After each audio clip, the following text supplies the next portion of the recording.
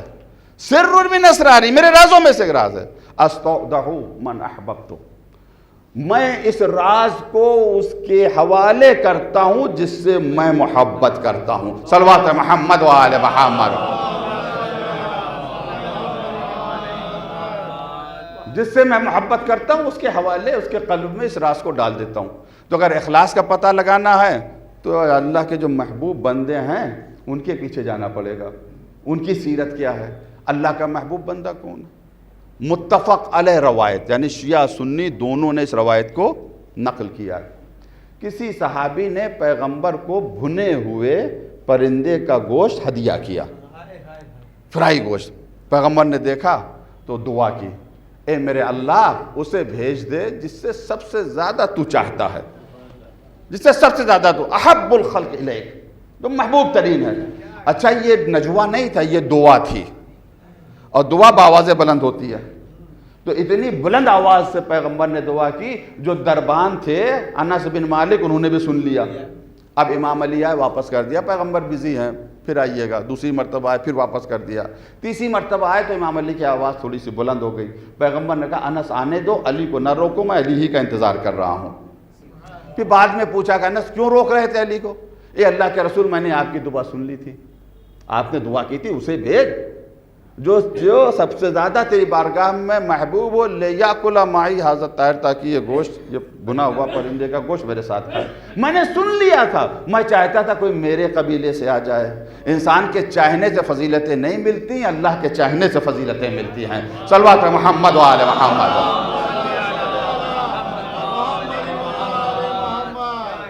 تو اگر اخلاص سمجھنا ہے تو امام علی کو کی تاریخ یا ان کی سیرت وہ سمجھیں، تبھی اخلاص سمجھ میں آئے گا۔ راز ہے، یہ راز ہے تو راز ہی رہے گا، کوئی سی ڈیفینیشن نہیں بیان کر سکتا۔